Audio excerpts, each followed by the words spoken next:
네, 반갑습니다. AP투자연구소입니다. 자, 5월 11일 오늘의 마감 증시 바로 같이 한번 살펴보도록 하겠습니다. 코스피의 경우 오늘 4.29%, 0.17% 하락 마감을 하였고요. 코스닥의 경우는 1.19% 상승 마감을 하였습니다.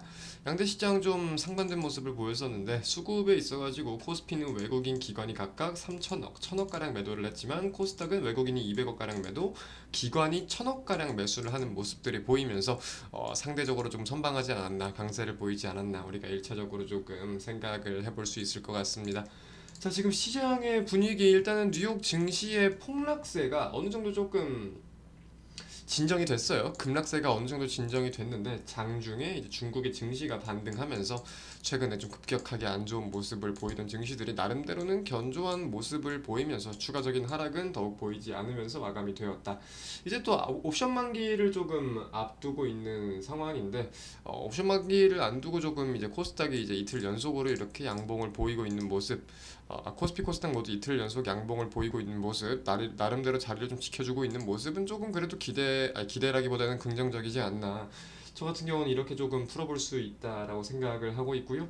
지금 중요한 거는 이제 소비자 물가지수 CPI입니다. CPI, 소비자 물가지수. 오늘 밤에 미국 소비자 물가지수가 발표가 됐는데 이 기존적으로도 CPI, 소비자 물가지수라는 거는 주식시장에 큰 영향을 끼치는 물가지수예요. 근데 지금 이제 여러분들도 주식 투자를 하시면서 여러 가지 글들을 읽으면서 아시겠지만 인플레이션이 굉장히 심화되어 있고 고점론에 대해서 계속해서 다양한 의견들이 나오고 있는 가운데 실질적으로 이 인플레이션 고점에 대한 평가를 할 수 있는 물가지수 CPI가 나오는 거에 대해서 증시가 단기적인 방향성을 좀 잡을 수 있겠다.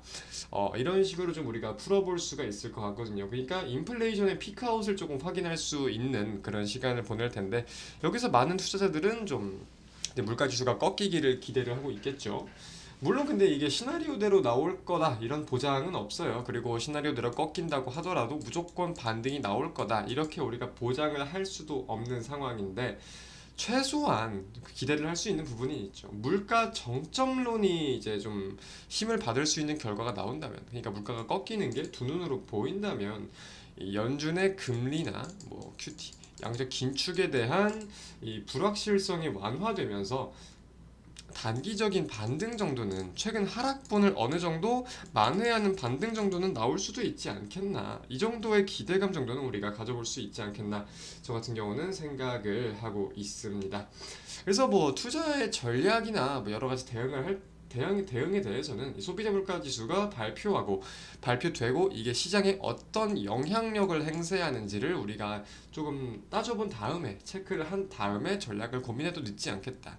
지금 당장 우리가 무언가를 하기에는 어제 오늘 무언가를 하기에는 좀 굉장히 섣부르지 않겠나 이런 식으로 생각을 하고 있습니다. 네.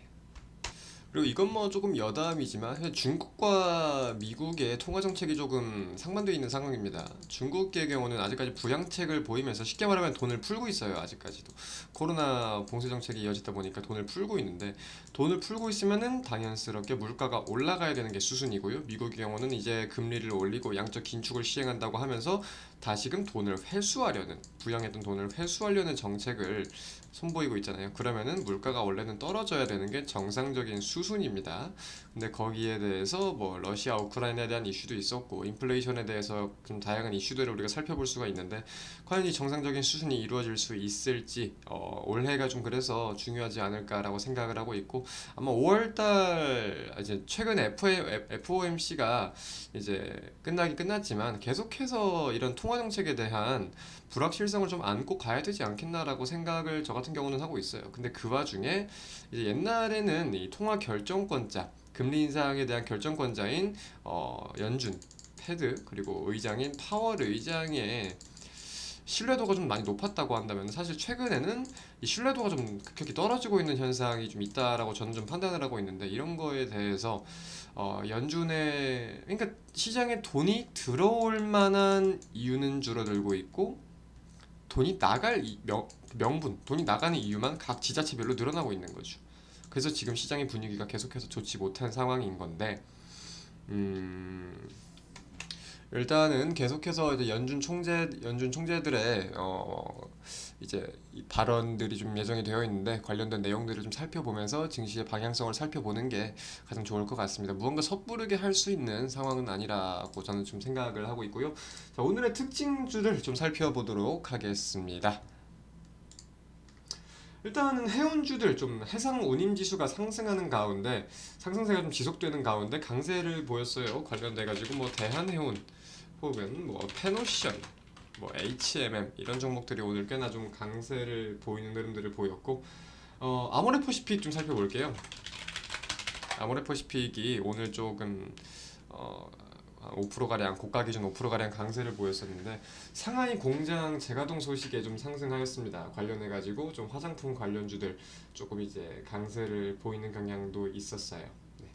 그러면서 뭐 지금 시장의 분위기 좀 말씀을 드리자면 결국은 이 저 테마에 대한 장세, 인플레이션이나 물가에 대한 테마에 대한 장세가 좀 계속 지속이 되고 있어요. 뭐 철강, 식료품, 뭐 고기 등등 해가지고 결국은 이 인플레이션 테마가 계속해서 심화가 되고 있는데 내일 제가 소비자 물가 지수가 발표가 된다고 했죠.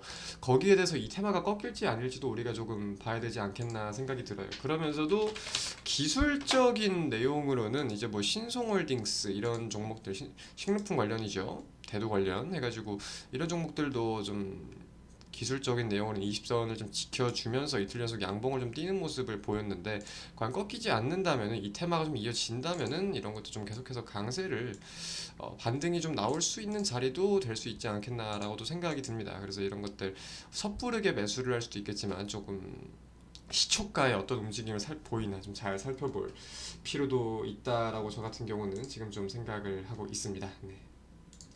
오늘의 마감 증시 영상 여기서 마치도록 하겠고요. 힘든 장 계속해서 좀 시간을 보내고 계신데 분명 볕들 날이 오길 기대하면서 마치도록 하겠습니다. 감사합니다.